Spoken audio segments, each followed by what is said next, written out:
I have to go to the hospital for something. Enlarged prostate. Need to get it checked out. The nurse comes in. She says, the doctor you'll be seeing today is Dr. Egg. And he's not just a doctor.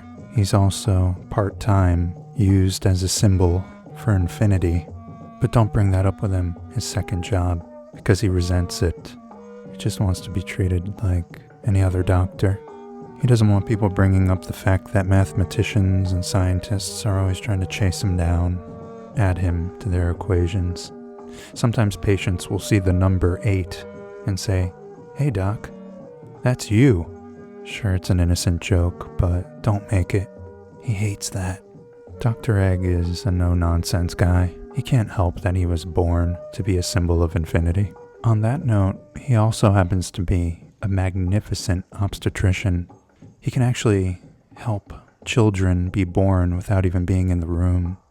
He's able to speak to them with his mind while they're still sleeping in their mother's womb. He propagandizes to them how great the outside world is. "Just between you and me," the nurse said, and leaned closer.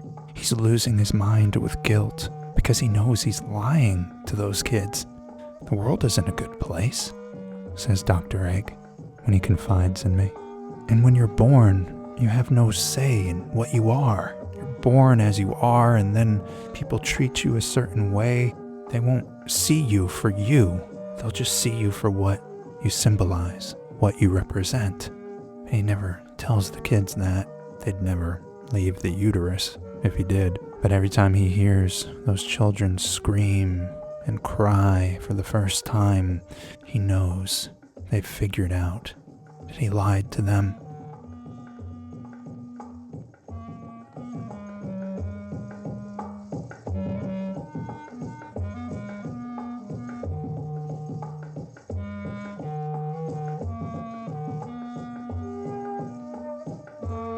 "Anyway, I'm gonna get the doctor now," she said. And as soon as she'd left the room, I snuck out and ran for it. I just couldn't take that kind of pressure. What the hell do I symbolize, I wonder? What do I represent? I had quite a traumatic birth. I was born with the umbilical cord wrapped around my neck. Talk about a symbol. Elsewhere, I was sitting at a restaurant for a meal, and I overheard these two scientists having a conversation next to me. "We've grown fists on snakes and are making them punch each other," said one of the scientists. "That's all you've done with the $18 million in grant money?" said the other. "It's a brand new sport. We predict it'll bring in an annual revenue of $400 billion. That's a conservative estimate. The intended project was to develop a new cancer treatment. Maybe this can cure cancer.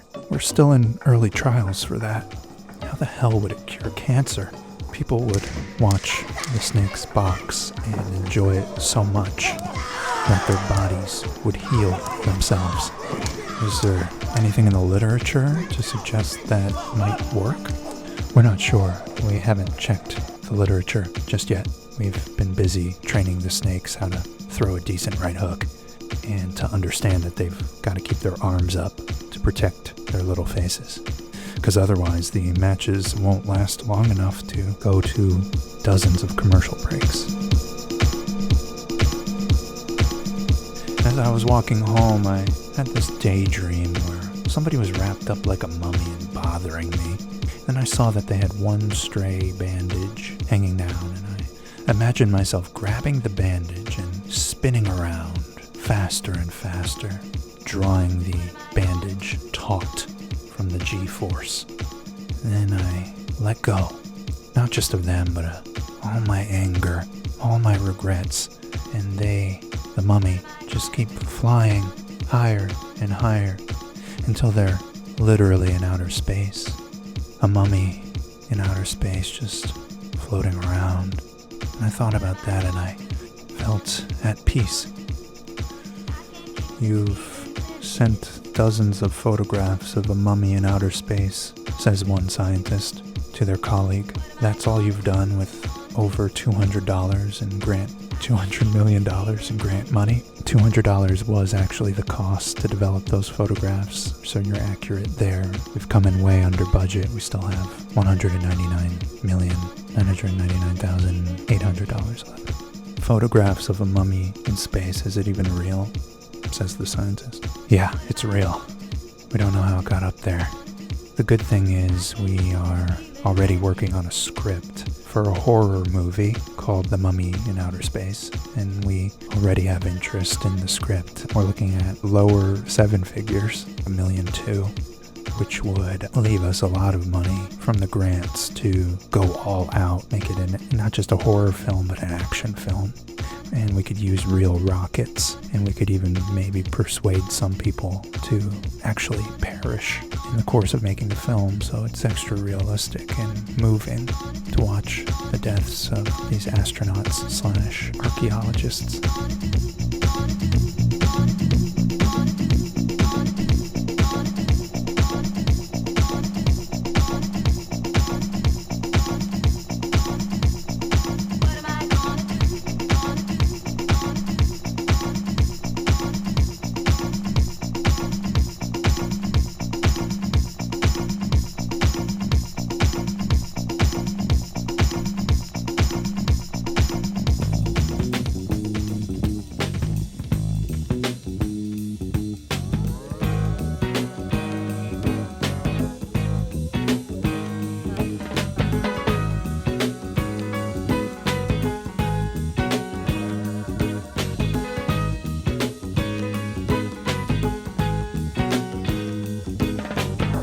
And fear is fear itself.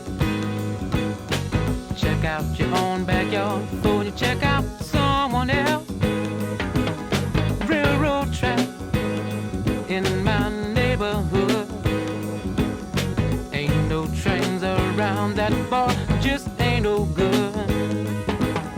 I wanna know what's going down. On the corner looks like the sharpest cat in town.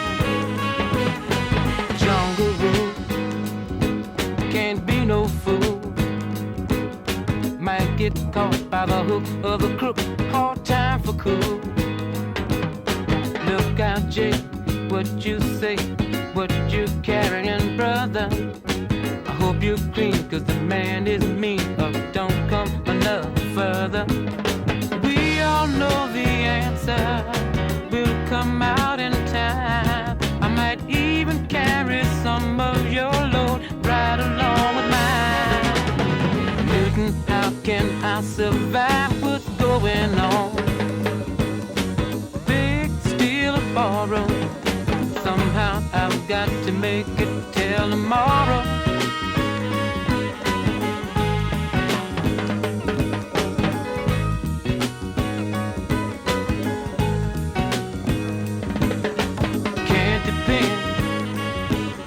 On no one else.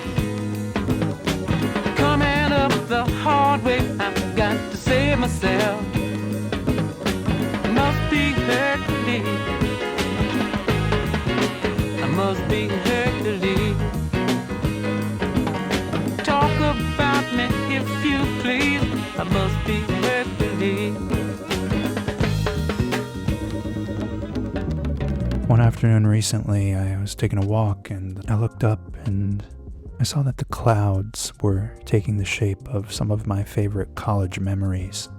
There's all these familiar faces and places. They were all modeled out in the clouds. They were in motion too. They were playing out these scenes, these memories. It wasn't just static tableaus. I looked around to see if anyone else was noticing this, but no one was looking up. I didn't want to say anything in case I was imagining the whole thing, and it was so vivid. I was moved. I remembered these people and these places and that time in my life. I felt so nostalgic, and all I wanted to do, the only thing in the world that I needed to do was get up into the sky and join these scenes in progress and relive them. And I felt if I could just do that, I'd be able to move on, move forward. I hadn't realized how many things I was holding on to 10, 15 years ago. And just then, as if sensing the intensity of this desire, a staircase appeared, and it was also made of clouds.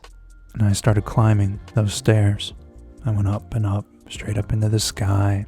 When I reached the top of the steps, I took a step forward to join a scene in progress that was happening there. And just then, the clouds dispersed. The scene was gone. The sky was blank, and the sun was shining so brightly, blinding, and I felt my skin burning, and then I fell. I fell from the top of that staircase down to the ground. I overheard these two people that were walking by, and one of them made some trite remark. That's just how life goes, huh? You're born, you go to college, you get older and remember college, and then you die. I said, I disagree. You forgot the part where after someone gets older and thinks about college and then dies, they fall from a great height. And after they land, they begin an eternal argument and hatred towards the living. You didn't say anything to that. You just walked away. Scarecrows are everywhere now. The other day, one was approaching me in the middle of a cornfield with its hands out. I could tell it really wanted to murder me. And it stopped suddenly and it said, I'll spare your life if you can say something to me that makes me really think. But I'll warn you, it said, I'm extremely intelligent and perceptive. Most conversations bore the hell out of me, and it makes me so angry. I'm so scared that my mind goes blank. I don't know what the hell to say. Come up with something on the spot that's profound and philosophical. Without even thinking, I suddenly just blurt out. Everything can get pregnant. Everything is pregnant. It upsets some people to think about, but they just refuse to see the truth. Everything is pregnant. Scarecrow raises its hands, and I'm certain it's gonna wring my neck. But then this look comes over its face. It furrows its straw brow, calls out over its shoulder to me. It says, I have noticed this very thing many times over, but I never knew how to articulate it quite as you just did. I, for example, am pregnant with violent hatred towards the living, so much so that I came to life, as if I had given birth to myself. The corn in this field is all pregnant with corn, of course, and you yourself are pregnant with interesting ideas. And then it went slack. I don't know if it was just thinking about what I said, or if, having finally, for whatever reason, found a conversation with a living person interesting, the hatred left it, and with it, the magic that had brought it to life. I think in times like these about the two lovers that are going through a breakup and they've just been arguing, and now the argument's over, so one is going to call a car, they say, and they're going to get in that car and they're going to leave and never come back. But just then, right after they're done calling it, the car bursts through the walls of the apartment, which is odd because they're up on the 4th floor.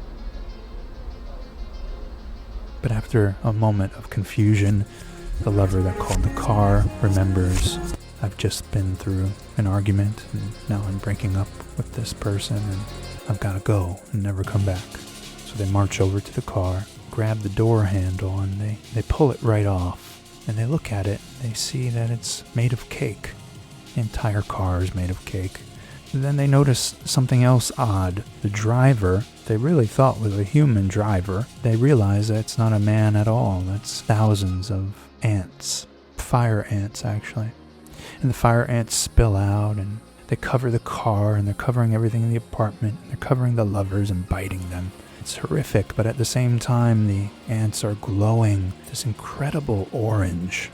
Maybe it's the sunlight coming through the autumn sunset, but they're as brilliant and dazzling as the foliage in late October.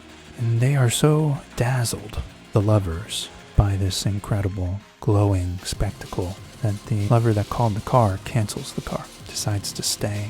For a moment believes that if miracles like these are possible, the miracle of salvaging this relationship is possible. And right when they cancel, this cake car reforms and the fire ants return to the shape of a driver, and it reverses through the hole in the wall, and the hole in the wall repairs itself. But just after the wall repairs itself and things are reset to normal and the spectacle is gone, the other lover has recalled that an argument's just happened and a breakup is in progress, and they've already called a car for themselves to take them away forever. And a new car is already bursting through the wall, making a new hole, exactly the same as the one before. A car made of cake driven by a driver made of fire ants that glow as beautiful and dazzling as the leaves in autumn.